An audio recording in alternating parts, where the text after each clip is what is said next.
ভাইজান, আমরা গতকাল দেখলাম যে বারাইপুরের থানার আন্ডারে বিন্দাখালী গ্রামে সেই জায়গায় প্রথমে ইমাম সাহেবের বাড়ি ভেঙে দেওয়া হয়।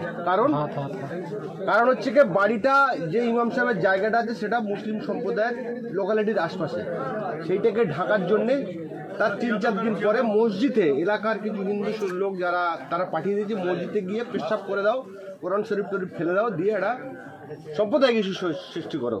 কিন্তু সেই জায়গার মুসলিমরা সজাগ ছিল, তারা কোনো রকম মারধর করেনি, তাদেরকে ধরেছে যে মসজিদে ঢুকে পেশাব করেছিল, কোরআন শরীফ ফেলে দিয়েছিল, তাকে পুলিশের হাতে তুলে দিয়েছে। কি বলবেন? দেখুন, বাড়ি ভাঙচুরের খবরটা আমার জানা নেই এটা ঘটনাটা, কিন্তু আমার কাছে এই ঘটনা জানা আছে যে শুক্রবারে মসজিদে ঢুকে মসজিদের যে পবিত্রতা সেটাকে নষ্ট করেছে, ওইখানে একটা সাম্প্রদায়িক উত্তেজনা ছড়ানোর চেষ্টা হয়েছে। কোরআন শরীফ থেকে শুরু করে মসজিদের আসবাবপত্র যেগুলো ছিল সেইগুলোর সাথেও পিচ্ছাপ করেছে, নোংরামি করেছে। ব্যাপারটা হচ্ছে, দেখুন, যত ভোট আগিয়ে আসবে 2026-এ বিধানসভা নির্বাচন, দেখবেন এই ধরনের ঘটনা ঘটাবে ইচ্ছাকৃতভাবে, এটা অনিচ্ছাকৃতভাবে, এগুলো ইচ্ছাকৃতভাবে, যাতে সাম্প্রদায়িক সম্প্রীতি বিঘ্ন ঘটে, হিন্দু মুসলমান হয়ে যায়, ফলে তৃণমূল কংগ্রেস দুটো দলেরই লাভ হয়। কদিন আগেই দেখবেন আপনারা বহরমপুরে একটা মন্দিরে ও মূর্তি ভাঙচুর করেছে, সেখানে গ্রেফতার হয়েছে হিন্দু সমাজের একজন ছেলে। এর থেকে বোঝা যাচ্ছে যে কৌশলে একটা বাংলায় হিংসার বাতাবরণ তৈরি করার চেষ্টা হচ্ছে।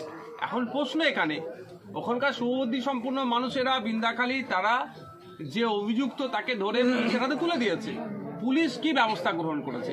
একটা ছাগল চোর ধরে ফেললেও ধরতে গেলে প্রেস কনফারেন্স করে, একটা মুরগি চোর ধরলেও প্রেস কনফারেন্স করে, একটা ছোটখাটো থেকে শুরু করে বড় ঘটনাতেও প্রেস কনফারেন্স করে। কিন্তু এই ঘটনা এটা একটা সেন্সিটিভ, এই ঘটনায় তো প্রেস কনফারেন্স করে সাধারণ মানুষকে আশ্বস্ত করা দরকার।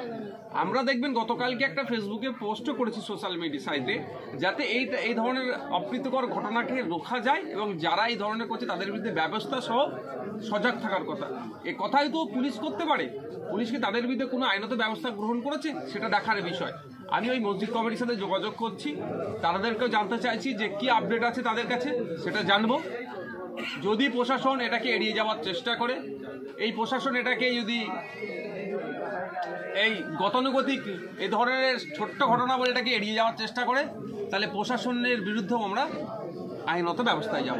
তবে দুর্ভাগ্যের বিষয়, আমি আপনাদের একটা কথা বলতে পারি, দেখুন, যে শুভেন্দু অধিকারী, যে সুকান্ত মজুমদাররা রাত দিন একটা সম্প্রদায় তথা মুসলিমকে টার্গেট করে এই ধরনের অবাঞ্ছিত মন্তব্য করছে, তাদের বিরুদ্ধে দেখবেন তৃণমূলের পরিচালিত রাজ্য সরকারের প্রশাসন কোনো ব্যবস্থা গ্রহণ করছে না। কারণ তারা মনে মনে হাসছে, যত মুসলমানদের বিরুদ্ধে বলবে তৃণমূলে তত ভোট বাড়বে।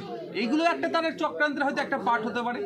মুসলিমদেরকে ভয় দেখানো হবে, মসজিদে এই ধরনের নোংরামি করবে, যে করবে তার বিরুদ্ধে প্রশাসন ব্যবস্থা গ্রহণ করবে না। আর ব্যবস্থা গ্রহণ করলে দেবেন জামিনযোগ্য ধারায় মামলা দিয়ে দেবে, এটা জামিনযোগ্য ধারায় মামলা দিতে হবে। এটা দুটো সম্প্রদায়ের মধ্যে আপনার যাতে অশান্তি তৈরি হয় এই পরিকল্পনা, এটা এদের বিরুদ্ধে তো রাষ্ট্রদ্রোহী মামলা হওয়া দরকার। দেশের যে সম্প্রীতি, যে ঐক্য সেকুলারিজমের উপর এরা আঘাত দিচ্ছে।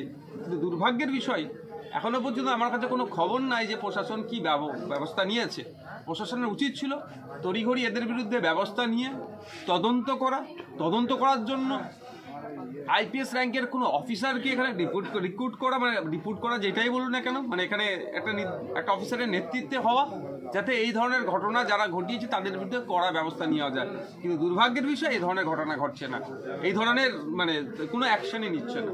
অভিযোগ করছেন এলাকার মানুষ যে যারা ঘর ভাঙছিল তাদেরকে প্রশাসন না তাড়িয়ে, প্রশাসন এবং জনপ্রতিনিধি পঞ্চায়েত প্রধান উপস্থিত ছিল, তাদেরকে না তাড়িয়ে যারা বাড়িটা ভাঙতে রোধ করতে চেয়েছিল তাদেরকে তাড়িয়ে ফাঁকা করে দিয়েছে।